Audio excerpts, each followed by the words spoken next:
Good afternoon. Now I request today's chief guest, Honorable Registrar MANUU, Professor Ishaq Ahmed sir, please come on the dais. Also request today's speaker, Professor M.A. Kalam sir, please come on the dais.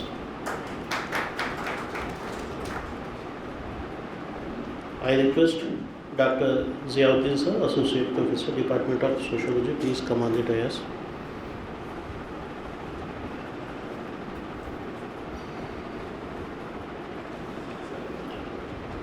On behalf of the Center for Social Exclusion and Inclusive Policy, in collaboration with Department of Sociology, I am very much thankful to today's chief guest, Honorable Registrar sir, Professor Ishaq Ahmed sir, to agree today's program, and also request today's speaker, Professor M.A. Kalam sir. We know that from last week, sir delivering a lecture, and hope we are enjoying, and we are very much thankful sir for your lectures, and I request Dr. K.M. Ziauddin sir, please give brief introduction of today's speaker.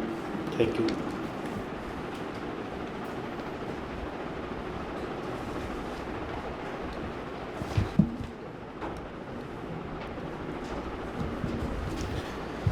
Assalamu alaikum. Very good afternoon to everyone, and I welcome all of you in this hall for the ongoing lecture series under the banner of G-20 University Connect program series. This is the last discussion and in a kind of lecture we have with Professor M.A. Kalam on behalf of the Center for the Social Exclusion Study and Department of Sociology. We also welcome our chief guest of the program, Professor S.K. Ishaq Ahmed Sahab, Registrar Maulana Azad National Urdu University, for giving his time and being here with us to encourage an event which is very significant, not for the university but for the entire nation, because all of us are aware that India is coordinating this year's G20 summit of 2023. It is very, second, this is also very important because eminence from different institutions, when they come together with huge and large experience of research, teaching and travel, that makes any event more significant. So both the guests on the dais are very important and very respected to the Department of Sociology and Center for Social Exclusion and Inclusive Policy. Let me quickly, before I introduce you, also introduce the chief guest of the this program, Professor S.K. Ishaq Ahmed Sahab. Many of you would have seen him doing a lot of work as a registrar, but you may not notice that he is also one of the very senior and established scholar in the field of Persian studies. Professor Ishaq Ahmed is still professor in the at Jawaharlal Nehru University. He did all his education, including PhD from Jawaharlal Nehru. JNU is having more than 2 decades of teaching experience and various awards and honors in his credit. He traveled to various countries, including academic member, editorial member, traveling to Iran. He has been reviewer of many journals of Persians. He was also given guest of honor on International Book Fair, Tehran in 2019 before joining MANUU. A lot of activities which his biodata shows is not the administration but also academic administration, and that makes Maulana Azad National University very fortunate to have such persons with a huge experience of serving as professors, as administrator, and also living as a student of JNU for a long time. We welcome on behalf of the department for this program, sir. As all of you would have got acquainted to the kind of versatility and then knowledge Professor M.A. Kalam has in the last 2 lectures at least. Professor Kalam has not been individually a distinct professor, but he has been distinguished and eminent social scientist to all of us. I find now not an anthropology in Professor Kalam, but a social scientist which can cater the need of every student who does research in the social sciences and language and humanities, his interest in doing field, in having academic interest, including the yesterday's introduction that he was also umpire of Cricket Association of Tamil Nadu. I have not seen any academicians doing such versatile activities in his lifetime, and he remains very active even today. I had first interaction with Professor Kalam when perhaps more than 10 years ago, when he was first invited and graced our university in 2011 or 12 in one of the conference, where I could realize that his work was very important. And then there was a discussion about the studies in the northern parts of the country about caste and class among Muslims, and that was very debatable at the time. That continuity even continues in his writings. So I also welcome Professor M.A. Kalam on this session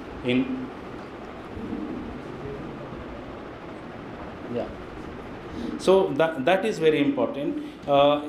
As you know that Professor Kalam is a distinguished visiting fellow at the Peninsula Foundations and concurrently a visiting professor, Center for Economic and Social Studies at Hyderabad. He was Dean of the School of Liberal Arts and Social Sciences. He was a professor of anthropology at SRM University, Amravati in Andhra Pradesh now. He was also founding Dean, Administration and Regulatory Affairs, Professor of Anthropology at Kriya University, Sri City at Andhra Pradesh. Prior to that, he was a Professor of Eminence at Tezpur University in Assam. Tezpur is a central university, as you know. He was a professor and head of Department of Anthropology and also chairperson of the School of Social Sciences as Dean in the University of Madras. Professor Kalam was a Rockefeller Resident Fellow at Duke University, Human Rights Fellow at Harvard University, and Commonwealth Academic Staff Fellow at London School of Economics and Political Science. We call it LSE popularly. He was also visiting professor at universities in France, as also at Indian Institute of Advanced Studies in Shimla. Professor Kalam's doctoral research was among the cooks of Kodavas in Karnataka. Subsequently, he has studied the mass religious conversions in Tamil Nadu, internal and overseas migration, seasonal migrant labor, and religious and linguistic minorities in the country. Also, he was undertaking anthropological field work among South Asians in England, the USA, and France. He has participated in post-tsunami rehabilitation and reconstruction work in Thailand, Sri Lanka, and Andaman Nicobar, India. Dr. Kalam has been a consultant to ministries of the Government of India, especially DANIDA, NACO, and so on. Currently, he is on the board of Bharat Rural Livelihood Foundations. Professor Kalam's extensive administration and experiences. He was also on the board of management of Tezpur Central University, on the planning board of Pondicherry Central University. He was a governing council member of the ICSSR. He has also served as the expert group on the diversity index, what we call it, under the Ministry of Minority Affairs, Government of India. He continues to publish extensively, not only on academic front, but also in newspapers, periodicals, and news portals. Professor Kalam has been, as I was mentioning about him, he has been a keen sports person and has also represented his college, university in football, hockey, cricket, and athletics. He has also served as cricket umpire for the Tamil Nadu Cricket Association, TNCA.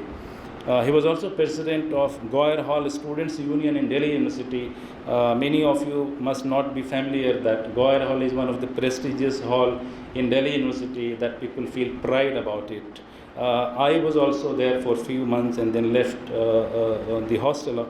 But then people who live in Delhi University has those significance and they contribute to the university there. Professor Kalam also participated in the TV rounds of the BBC Mastermind Quiz. And he also won the UNESCO Photography Prize for Asia and the Pacific. The kind of diversity of his expertise shows that we are very fortunate to have him today afternoon on behalf of the Department of Sociology and Center for Social Exclusion and Inclusive Policy. So I welcome, sir. Professor, I welcome on behalf of the department to the guest, Professor M.A. Kalam Sahab, for this afternoon program. Now I request, because many of you may not be aware, there are a lot of issues in the department, and Professor Ishtiaq Ahmed Sahab has to take care of it. So he may not be able to spare till end of the day. So we request him to give his opening remarks, and then after we will have Professor Kalam Sahab. Professor Ishtiaq Ahmed Sahab. Thank you very much. First of all, I sincerely apologize that I may not be able to spare time and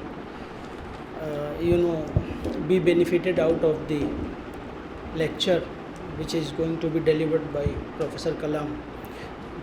There are certain issues, some meetings are already going on. Yesterday also we had a meeting with the UGC, and today again we have some meeting, as I explained it to Professor P.H. Mohammed Sahab. All of you are aware that our application forms it was already advertised on our portal on 1st of June, and since it is first time that we are using the platform that is called Chain platform, recruitment platform that has been launched by the UGC. So our form has to go online or live at Chain portal using the UGC platform. But due to first time they are also doing and we are also pursuing, so it is more than 22 days that our form could not be online. So but they are doing their best effort to place it today so that our applicant and candidates can fill up the form. So we are very much involved in those things, because every day we are losing our target and all that, and we are not able to, and we have to finish all by September. In this connection I have some meetings, so I am really very sorry that I may not be able to spare time, but we are really very happy that such a great scholar, he is a well-known distinguished scholar and eminent social scientist. He needs no introduction. Many of us know Professor Kalam. He is associated at various departments and a countless number of universities and institutions in India and abroad. And besides, he is a well-published scholar. He has a remarkable publication, and he has a good number of citation. It is well known to the the student and scholars of the social science. Such a versatile personality has really spared a good amount of time for the student and scholars of Maulana Azad National Urdu University. We are very lucky to have you here, sir. Indeed, I feel privileged to welcome you on the behalf of the university, that on the pretext of G-20 you are delivering many more lectures, you are covering many topics, and you are interacting with our students and scholars and teachers, and certainly such interaction will help us in promoting excellence in academics as far as our teaching, research and academics at Maulana Azad National Urdu University is concerned. So with all best wishes to our scholars, those who are present here, and many of us I think they have joined online or they will be benefited out of the IMC platform. The lecture is being recorded, sometimes it's live or sometimes it is placed on IMC YouTube. There also we can later on also we can click and we can view and hear your lecture. So many of us, our student and scholar will join, and we will popularize it, will disseminate it properly so that the process and of interaction shall continue. So once again, sir, on behalf of the university, I welcome you and I request you to interact with our scholars, and you are here. Inshallah, we will be joining you on some other occasions also, and this interaction it's not just the beginning. This will continue forever, and hope that in future also you will spare time and participate in our academic seminars, conference, and other symposia that will be conducted by the Department of Sociology or CSEP and other department of our university. Thank you very much, and I'm really sorry that I am leaving. I will.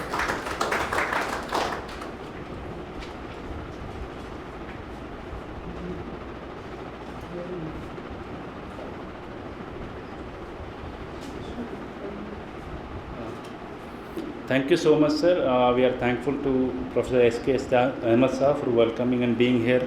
Now we continue the discussion, and I now kindly invite to the guest Professor M.A. Kalam Sahab to deliver his lecture on the idea of G20.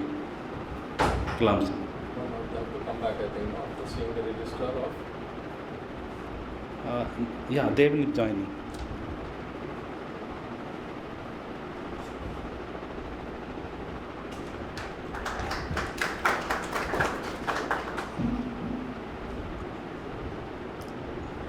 Assalamu alaikum, good afternoon. Yesterday we had just briefly touched on certain things concerning the G20 aspects and the establishment of it, and today we are continuing. So we have a new chairperson today, Dr. Ziauddin, and nice to rub shoulders with you, and it's nice that the Department of Sociology is fully represented here. I'm sure there are people from other departments too. Thank you all for sparing your time and then coming over to listen to me. And maybe I think some of you who heard me yesterday would see me in a slightly different role today in terms of what we are going to speak today. Yesterday we were concentrating on the issues of diversity and pluralism, and today we will see certain general issues and the idea behind G20, how it came about. And as I mentioned yesterday briefly, the G20 Group of 20 was established in 1999, and this was as a sequel to what had become a kind of a problem during 1997-98 when there was a financial crisis, particularly in Asia. Now this international forum, as we saw yesterday, consists of governments and central bank governors of 19 countries and the European Union. European Union has 27, 28 countries, and we also have, besides being members of the European Union, some countries are also part of the G20. The G20 deals with global economic issues, and it promotes financial stability and tries to foster sustainable and inclusive economic growth. Now, the G20 countries alphabetically are Argentina, Australia, Brazil, Canada, China, France, Germany, India, Indonesia, Italy, Japan, Republic of Korea, Mexico, Russia, Saudi Arabia, South Africa, Turkey, United Kingdom and United States. That makes the 19 countries, plus you have the European Union coming in there. So from South Asia, as you can see from the list that I read out just now, only India is there. China is there, of course, but China is not part of South Asia. So Sri Lanka, Bangladesh and Pakistan are excluded from this. They are not part of the G20 countries. Presently, as everybody knows, we have the Prime Minister of India being the chairperson, and we have the presidency for the G20 countries. And this is a summit which can be held annually, and it's got a rotatory presidency. That is, earlier there was somebody, and then this year India will be there up to November, and after that Brazil will take over. Therefore, it's a rotating kind of a thing. Now, this group does not have a permanent secretariat. It's supported by the previous president who was there, and the previous presidency was with Indonesia. And then now we have presidency with India, and next year it's going to be Brazil. So this is what is known as the Troika or three, and in 2023 the Troika, as it happens now, consists of Indonesia, Brazil and India. Together the nations of G20 account for around 80% of global together the G20 nations account for 80% of global economic output. So whatever economic output in the world is there, 80% of it comes from the G20 countries. 70% of global exports happen from these countries, and 60% of the world's population lives in these two. If you take up India and China, that's enough. That makes up over half of the world's population. So the rest of the countries also contribute something, and 60% of the world population lives in G20 countries. It's also called as the premier forum for international economic cooperation. And India will convene, of course, the G20 Leaders Summit first time, because India has become the president for the first time, where 43 heads of delegations, the largest ever in G20, will participate in the final summit, which will be held in Delhi in September. So with that, after 2 months, India's presidency will come to an end. The G20 presidency also heralds what India has taken up as a kind of a task for Amrit Kal. Now this is a 25-year period commencing from the 75th anniversary of India's independence and going on till independence, and then 25 years after that. And this is known as the centenary of independence, because 75 years plus 25 years will be up to 2047. So that will be the Amrit Kal period of 25 years. And then the other thing which has been put up, I think you also have got it here, is what is known as the Vasudhaiva Kutumbakam, which translates to one earth, one family, one future. Now this is the theme of the G20 presidency which India has got, and this is considered to have been taken from the Maha Upanishads and old Sanskrit scripture. That's where this comes from. Now, as a nation committed to democracy and multiculturalism, and this is what we were talking about yesterday in terms of multiculturalism, and democracy can be dwindling and can have problems at points, but multiculturalism will stay. India's presidency will be a significant milestone for finding what is considered as practical global solutions for the benefit of all. So this is something I was emphasizing yesterday, though there are only 20 countries. What happens in these 20 countries can have can impinge on and can have an effect on the rest of the countries in the world too. Therefore, India is supposed to be on a mission to bring about a shared global future for all through this Amrit Kal initiative, with a focus on life movement. Now, this life is written as L, small I, capital F and capital E, a movement. This is known as lifestyle for environment, and which aims to promote environmentally conscious practices and a sustainable way of living. Now, environment, if we take up the basic problem which comes up with India's environment, is deforestation. One of the things. The other one is the pollution which comes through plastic. Okay, these two are the main factors which affect India's environment. On the one hand, we have deforestation. On the other hand, we have plastic. Now, plastic just doesn't mean plastic which is eaten by the cows and the cattle in the street. Plastic which goes into the oceans and the waterways, for instance.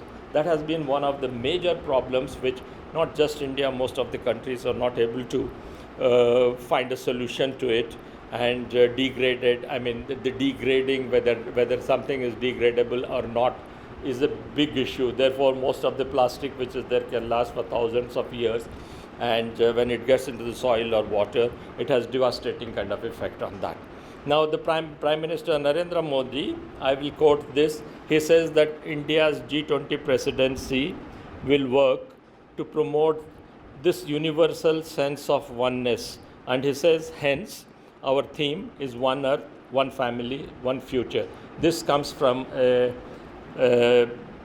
kind of a kind of a statement which was made by the Prime Minister at some point, where he says that we are promoting universal sense of oneness, and the theme of that is that because the earth is one, people who live on the earth should consider themselves as one family, and their future is something which concerns the entire universe. So that's what he had given.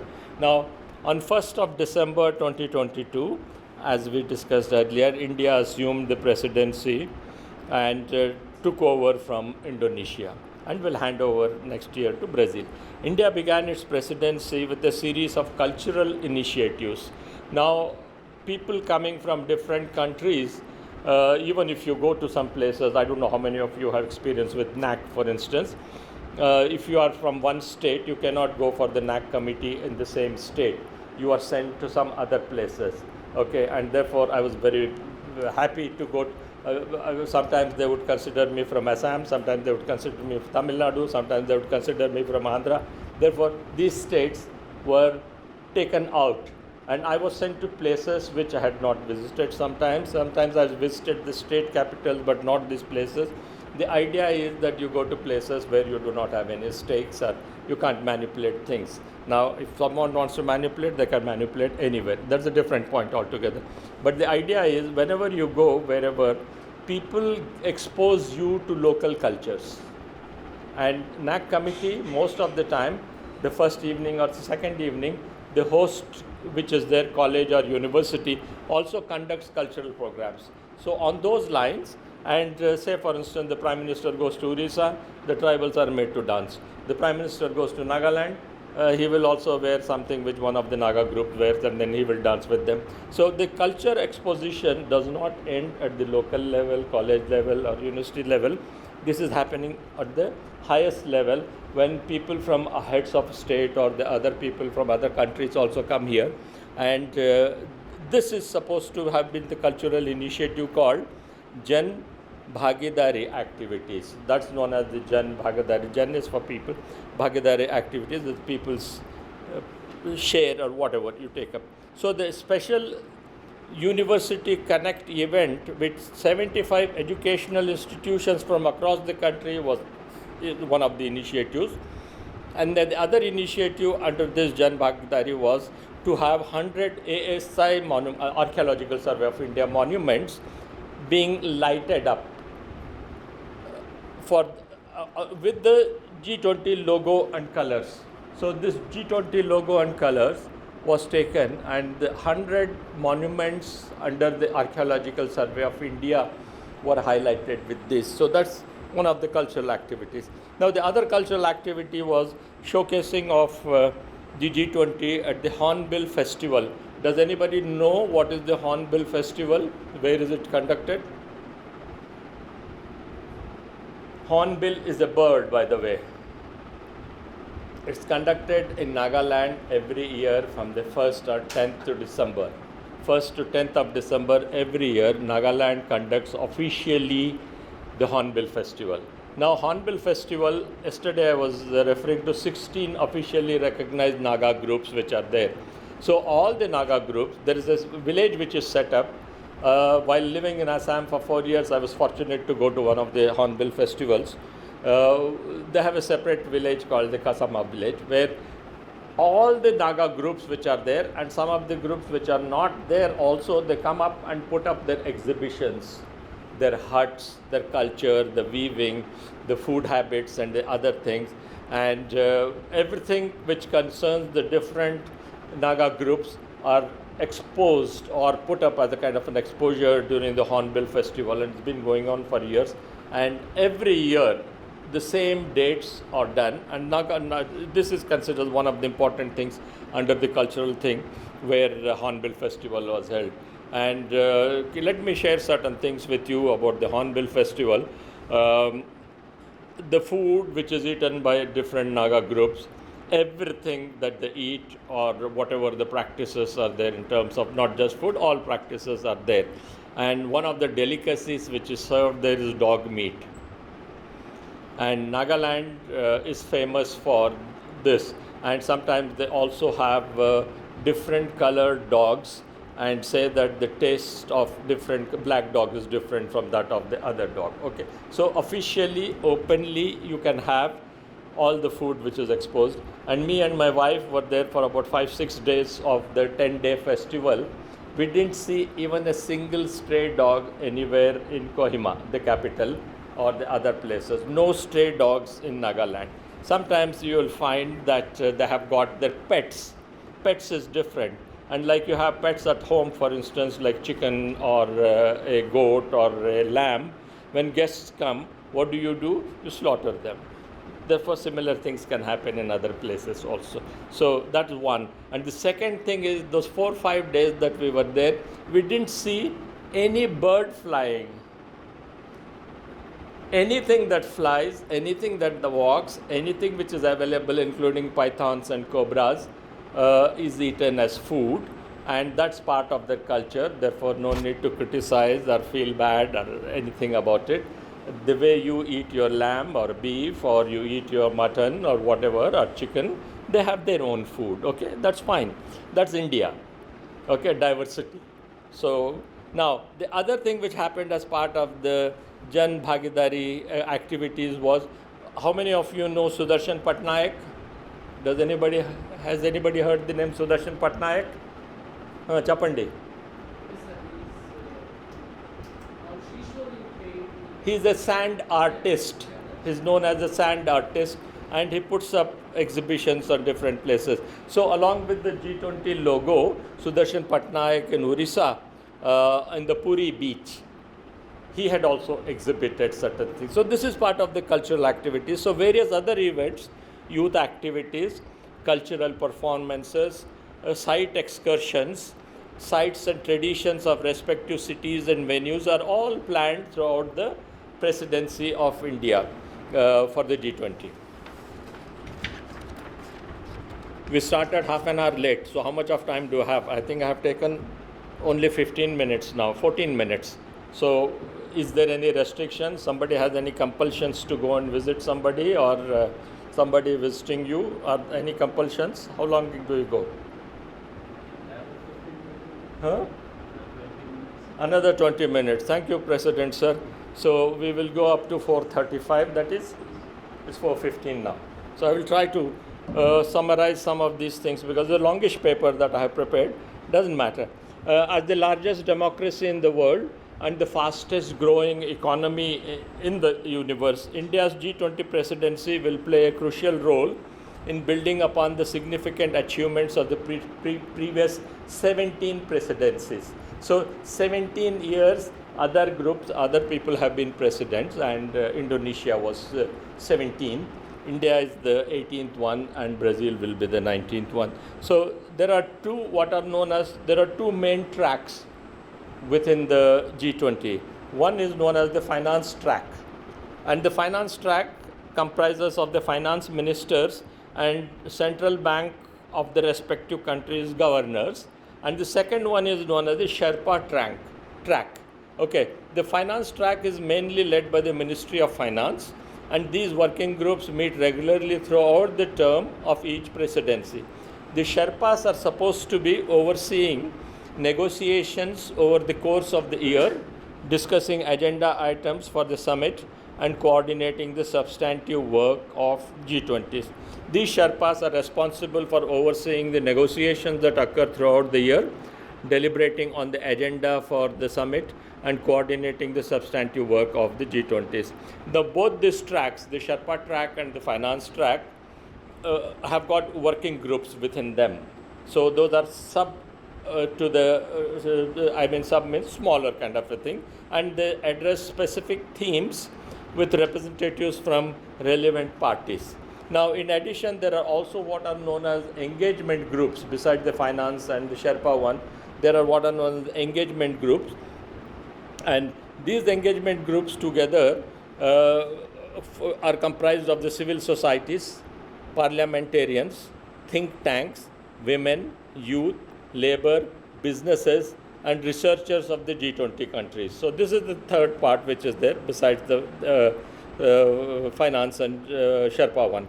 Now, working groups during the year will focus on global priority areas such as green development, climate finance, inclusive growth, digital economy, public infrastructure, technology transformation, and reforms for women, empowerment for socio-economic progress, women's empowerment for socio-economic progress. Now, all these steps are taken towards what are known as SDGs, the Sustainable Development Goals, which are there and which will last for some time. So, the Sustainable Development Goals are there for what is considered as a better future for generations, secure and better future for the succeeding generations to come. And we had MDCs earlier, now we have got the SDCs, and these are something which are taken in and run concurrently along with the efforts of the G20. The summit will conclude a series of meetings throughout the year with potential hosts and cities that met from December 22 to February 23. Now, these cities where some of these meetings were held were Bangalore, Chandigarh, Chennai, Guwahati, Indore, Jodhpur, Khajuraho, Kolkata, Lucknow, Mumbai, Pune, the Run of Kutch, which is in Gujarat, Surat, which is also in Gujarat, and then Trivandrum and Udaipur. So these are the other places where throughout the year some of the meetings have been conducted. Now, the theme fundamentally highlights the importance of all life. That is, all life means we have got humans, we have got animals, we have plants, and we have microorganisms, and their interdependence on Earth across the universe. So, humans have to live on Earth, animals live on Earth, plants live on Earth, and also microorganisms live on Earth, and they all depend on the Earth. Okay, so this is something which is taken up as an interdependence on Earth by the life forms which are there. Therefore, they have got what is known as the LIFE, that's the lifestyle for environment, which highlights the importance of environmentally sustainable and responsible lifestyle choices, both at the individual and national level, in creating a cleaner, greener, and blue future. What do you mean by a blue future? Does anybody have an idea what's a blue future? You know what is clean, you know what is green. Clean means cleanliness, greener refers to forests and sustainable kind of forestry or greenery which you can have around you. What does blue refer to? Water and oceans. Okay, so you have them clean, and that's something which is important. Now, there is a very clear kind of a plan in terms of this development oriented approach, and India aims to promote what is known as rule-based order, peace, and just growth for all. Now, the 200 plus events which have been planned in the run up to the summit, which will be there in September, is the agenda which comprises of 6 thematic priorities of India's G20 presidency. There are 6 thematic priorities which India has taken up, and those 6 priorities are, I will not go into the details, I will just give you the headlines. The first one is green development, climate finance, and life as in lifestyle for environment. So that is the first one. The second one is accelerated, inclusive, and resilient growth. That's the second one. And the third one is accelerating progress on sustainable development goals, that the SDGs.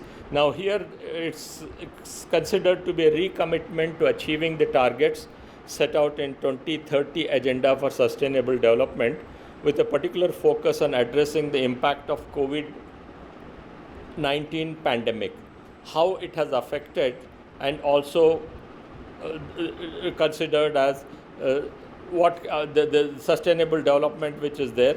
Now you focus on that, but then how COVID-19 has affected some of the things will be taken up as one of the priorities. That's the third one. And the fourth one is technological transformation and digital public infrastructure. Fifth one is multilateral institutions for the 21st century. And the last one is something very significant again, women-led development. And under women-led development, what happens is there is emphasis on inclusive growth and development with a focus on women empowerment and representation in order to boost socio-economic development and the achievement of sustainable development goals. Now, this is something which India has as a priority, and this is considered to be more or less the agenda which is there for there. Now, there are certain things which need to be highlighted in terms of what has been the agenda.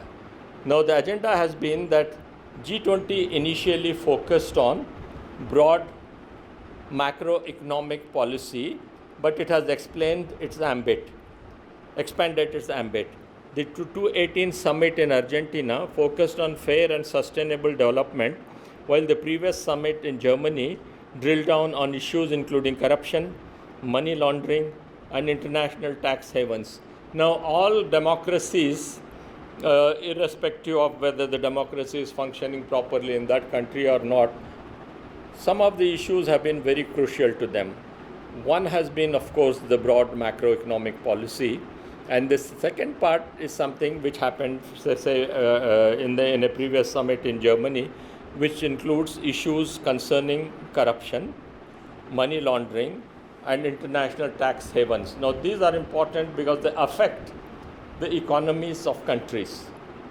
If you have money laundering, you have problems. If you have corruption, you have problems. And we are very well versed with that in India, we all know that. And then there are international tax havens. Now, international tax havens would mean that people will try to park their money in places where they are not taxed much or not taxed at all.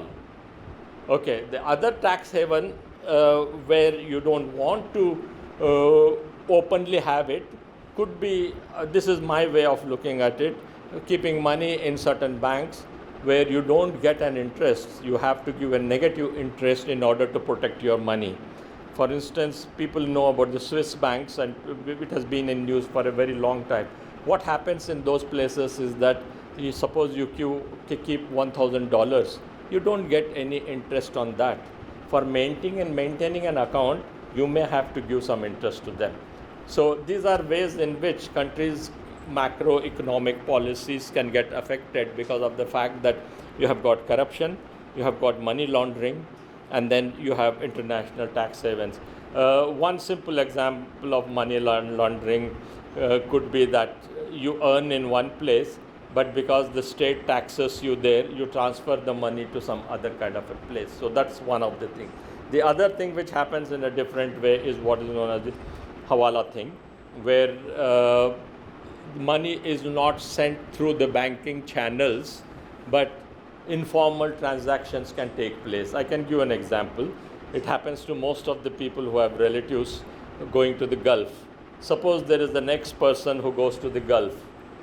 Okay, some relative who indulges in certain practices where there is a black money, what that relative does is will go and say that, oh, your husband or your brother has gone there.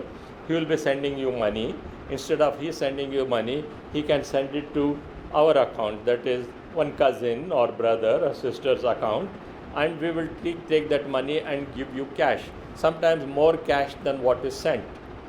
Now that's because they have got black money, they can't use it as cash or they cannot keep it in the bank, and then you legalize that into white money by taking money through a banking channel from a relative, and you go and give this black money to the people who are there. Now this happens in most families who have got relatives in the Gulf. I am emphasizing on the Gulf factor because many people who go to the Gulf are from the lower class kind of jobs who cannot take their family. So if you don't take the family, it means that you have to send them money. On the other hand, there are engineers, doctors and the others who are allowed to take their children or wives and children with them. In their case, this question may not arise, but still it's possible. If somebody wants to convert black money into white, you can do that. But then in the other countries, Western countries, where people go highly qualified with good kind of jobs, many of them do not even send the money. And therefore, IG Patel, one of the governors of the Reserve Bank of India, who also happened to be the director of the London School of Economics, had said that Indians have their heart in India. There's overseas Indians living in other countries. They have hearts in India, but their money goes to Swiss banks. So this was what IG Patel had said. Okay. Now, as we saw that one of the things which has been a thing which bothers all the countries has been that these aspects of macroeconomics are there. Then the economic financial coordination remains the centerpiece of each summit's agenda, but issues such as the future work, terrorism, and global health are recurring focuses as well. Now these issues come from one presidency to the other in terms of the future of work, that is what happens in a country, to the kind of labor or work which is there. And terrorism has become a big issue for most of the countries. And global health. Global health is something which is not confined to one country, though you might say that carbon and other problems which are there are confined only to one place, but then it may have a universal kind of an impact too. Now the broader agendas became more common in the decade following the global financial crisis, when G20 was able to turn its attention beyond acute economic crisis management. Now, but at recent summits, countries have struggled to reach a unified consensus, the hallmark of previous iterations of the conference as regards the interests of high and low income economies continue to diverge.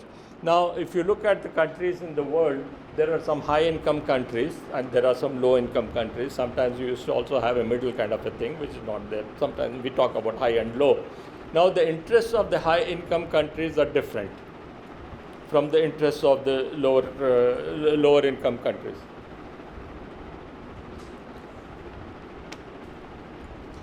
And this is because of many reasons which are there. Okay. Now, I will skip some of the parts and I will talk and sum up. There are quite a few points which are there. It's a longish paper, but what I will do is, everything which happens between countries is not one of the happiest kind of a thing to happen. There can be contentions, there can be differences, and people may not agree with each other. There can be disagreements and there can be misunderstandings. The main points of contention which happen between different countries are geopolitical tensions. Now, India has its own geopolitical problems. For instance, in terms of location, for instance, in the northeast we have problems, in the north we have problems, and occasionally on the western side also wherever we have. So, geopolitical questions arise when there are international borders. And India has quite a few international borders, starting from the east with Burma, and then going up, and we also have with China and Nepal and Bhutan not much, but we do have problems. So geopolitical concerns or tensions which are there have also become a point of contention with the G20 countries, and it has been heightened by the Russian invasion of Ukraine. So about 1.5, 2 years back, almost 1.5 years, I think, was it February 21 when the first attack was done? Probably. Anyway, whenever the Russian invasion of Ukraine has been one of the problems where China and the United States have taken different kinds of positions, and that has increasingly threatened the cooperation which can be there between the different G2 countries. Now, G20 members could also face divisions over how to address the economic shocks which disproportionately affect emerging economies. Now, different, as I said, low income and high income groups have got different kinds of things, and G20 members can have or face divisions on quite a few issues concerning that.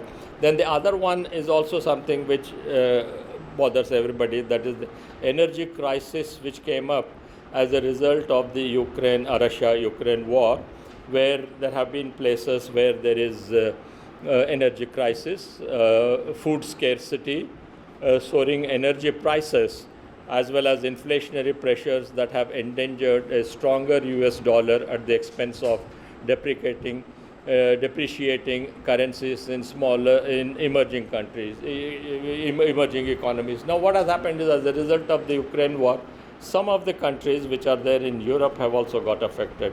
I can give you a personal example of Germany, where the prices in the supermarkets in terms of grocery, oil, and other things have gone up.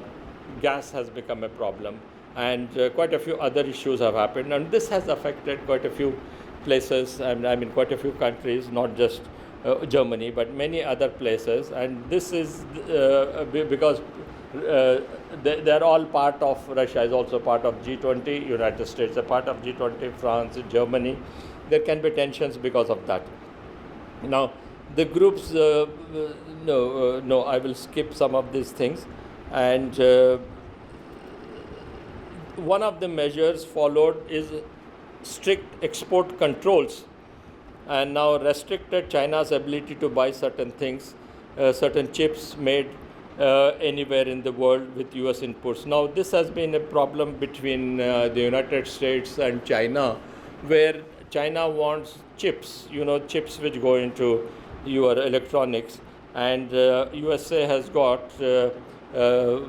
what is known as the Chips and Science Act, and which encourages advanced technology manufacturing to move back to the United States. And the strict export controls which are there, they restrict China's ability to buy certain things because where US inputs are there. This is a very complicated thing, but anyway, it does happen. And that's one of the reasons why tensions could be there. Now, I will skip some of the parts and then talk about the last, conclude by talking about what else happens in the G20s. Now, any summit which takes place or any big conference which happens between heads of states and countries, there is something which is known as on the sidelines.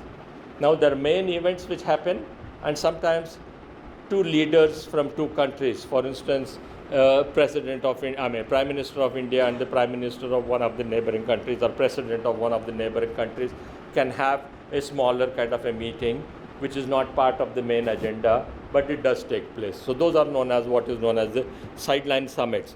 Now, G20 is supposed to have more flexibility compared with other multilateral. There are other groups which are there. G7 is there, and so many, the 4 countries have formed one more group. BRICS is there. So compared to some of these other multilateral institutions, G20 is supposed to provide more flexibility, whereby people could come together and shake up some of the rigid geopolitical order which is there. So it's considered as a positive thing that the restrictions which are there amongst other multilateral institutions are not there, are flexible. Therefore, G20 nations can indulge in some things which happen during the summit but on the sidelines. Thus, this flexibility extends to the summits themselves, where bilateral meetings between heads of state and government often focus on issues outside the formal agenda. So you have a formal agenda which is going on at the multilateral level, and so many countries are there, but two countries, the heads of two countries, can meet separately and discuss certain things which are not part of the main summit which is happening. So this is sometimes known as impromptu, that is without any planning. They met together, and then this is supposed to be due to the diplomatic gravity. Now, what kind of diplomacy can be played when this kind of a thing happens? And one of the examples given of this sideline summit is in Hamburg in Germany in 2017. Trump met Putin for the first time, holding multiple meetings that lasted several hours, and each sparked concerns among US allies within the G20. So Russia and the United States met in 2017 in Hamburg in Germany, which was not part of the agenda. And the kind of discussions, they're supposed to have met several hours together, they have met, and whatever concerns were there was in a way playing on the minds of the other countries which were part of the summit which were there. But then this bilateral meeting was going on. The following year, a bilateral meeting again overshadowed the G20 summit, this time between Trump and Chinese President Xi Jinping. The two leaders agreed to delay threatened tariff hikes. Now, when something is imported, people can tax them. That's the tariff hike which can be there for a product which is there. So Trump and the Chinese president met in 2018 during one of the summits, and they agreed to certain things. So this is again something which happens on the sidelines. Now the 2022 Bali summit hosted the first in-person meeting between Biden and Xi since Biden was elected in 2020 as the US president. Though the two leaders did not agree to any tangible measures, they committed to keeping diplomatic lines of communication open. Now, in the Bali summit, China and the new president who had taken over in 2020 in the United States, earlier it was Trump, they agreed, they did meet. They may not have had much agreement, but they confirmed that they will have good communication lines, diplomatic lines open between the two countries. Lastly, many experts stress the substantial effects of personal relationships among leaders on the creation of foreign policy. Now, whether it concerns the G20 or not, this is something quite important. The personal relationships which are there among leaders sometimes can have an important kind of significance, can have significance on the foreign policy between those two countries. Now, this could happen as a result of the G20 summits which are happening on the sidelines or whatever, but the point is that the personal relationships which come up, and if they don't have a personal relationship, normally they may not go in for sidelines kind of things which can happen on the summit.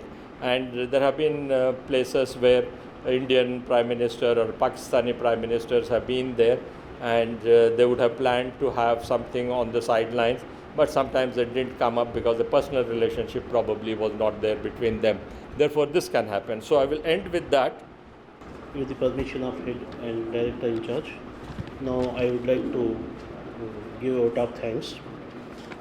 At the outset, I would like to very much thankful to the Honorable Vice Chancellor of MANUU for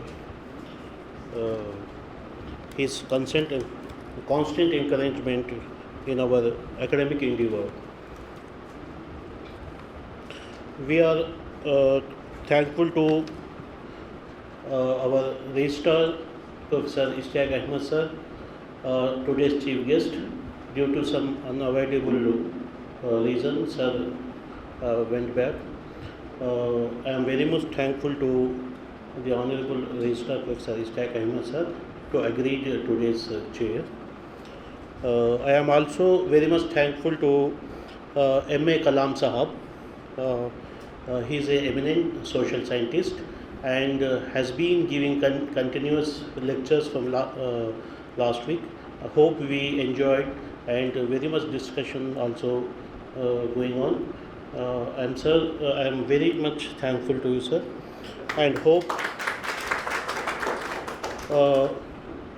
continue to extend your academic cooperation with our center, department and university, sir.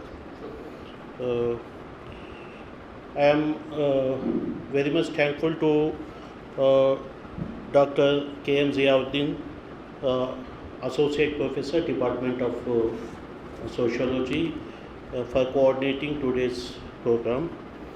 I am particularly thanks to the participant who came from the different department,